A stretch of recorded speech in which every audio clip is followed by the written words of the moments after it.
If you could vote in the U.S. election, would it be Donald or Kamala, and why? Yo diría que por Donald Trump. Why? Bueno, posiblemente por lo que ha hecho por Estados Unidos, o sea, no es mucho lo que ha hecho, pero sí es algo bueno. Entonces, yo votaría por él. So why would you not vote for Kamala? Prácticamente por lo que no sé lo que ha hecho, entonces, prácticamente por eso. Question for you. Okay. If you were to vote in the U.S. election, who would you vote for and why? Donald or Kamala? Creo que por Kamala. Creo que ella tiene buenas ideas con la gente que ha migrado a los Estados Unidos. Votaría por Kamala Harris porque se echa de ver que es una buena persona. And why wouldn't you vote for Donald?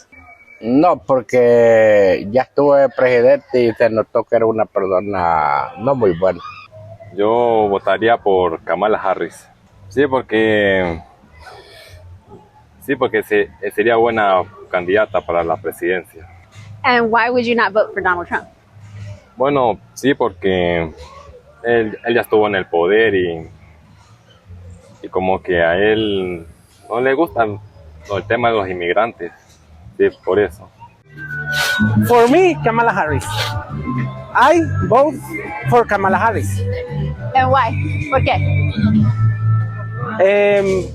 Porque pues siento que con ella habría un mejor futuro, sobre todo para todos los migrantes, los beneficios que le pueden otorgar, el trato, el apoyo que nuestros migrantes, sobre todo nuestros compatriotas hondureños, necesitan.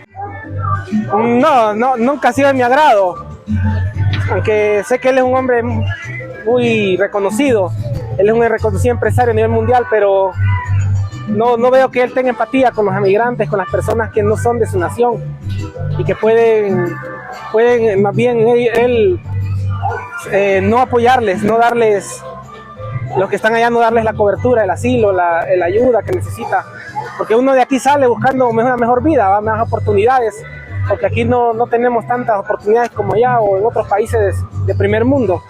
Y siento que él va a ser más bien. We're having our major U.S. presidential vote on Tuesday. So if you could vote in the U.S. election, would you vote for Kamala or Donald, and why? I guess for Kamala. Ooh, and why?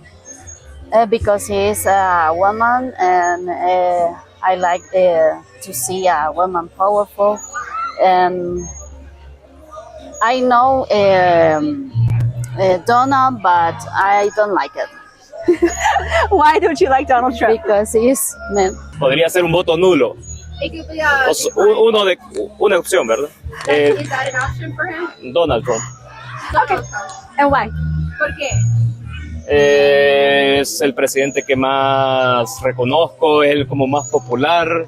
Desconozco el otro candidato. Friends, guys, as you know, I am in Honduras asking people, Hondurans, if they were to vote in the U.S. election, who would they vote for and why? So actually, my friend Jenny, some of you guys may know her, and you're going to know her now, she has some thoughts. So, Jenny, Okay. I want to know, if you could vote in the U.S. election, who would you vote for and why? Kamala or Donald? So, well, hi guys, my name is Jennifer, and I'm really excited to tell you my opinion about it. So I feel like as Hondurans, obviously we feel like Kamala might bring like new stuff for us, just because, well, everybody knows Donald Trump is not in agreement with like immigrants and like people from other countries coming to the U.S. So I guess like in a Honduran point, you might not want Donald Trump just because, you know, the situation in countries in Latin America is really hard. So that's the reason why there's a lot of people that will go to the U.S. to try to find something better, like try to find more opportunities because their situation is really hard.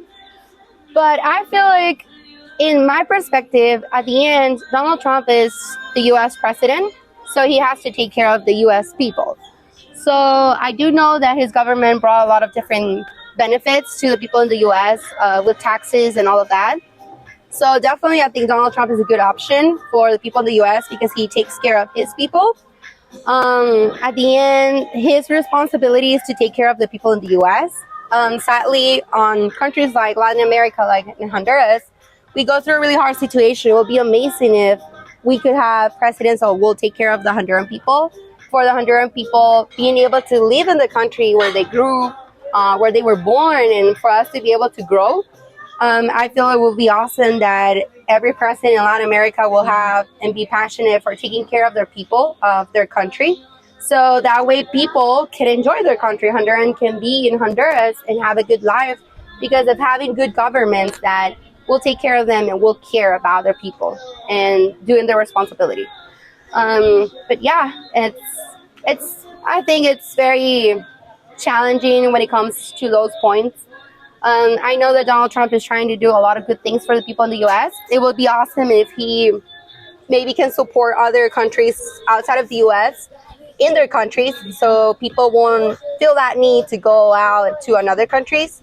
Maybe like, I know that the U.S. sends a lot of help to Honduras and to other countries, what we appreciate a lot because, you know, there's medical brigades, there's organizations for kids. So, you know, out of everybody that I talked to, your perspective is very unique because you were put it on the mind of a North American perspective. So yes, you're like, okay, if I am a Honduran wanting to go to the U.S. for a better opportunity, naturally I'd want to vote for Kamala. But if I am an American citizen, North American citizen, I'm going to want a president who's going to protect me and my borders. And that same concept would work for the Hondurans as well. And it's not being racist or homophobic, femophobic, I'm making up just words now, all the phobics. It's using your brain and having common sense. Because in a perfect world, the Hondurans would be able to enjoy financial freedom and a great economy, provided that their government would step in and do something about it. But unfortunately, even in the U.S., we have corrupt governments as well. So I really like the perspective, Jenny, and I'm so glad we got to talk. And I'm so glad we're friends. You guys are going to see more of her on my channel, especially because I live in Honduras now and we're with each other like all the time. All the time. Now, I think we got some desserts over there waiting for us, so we got to go. Bye, guys. Bye.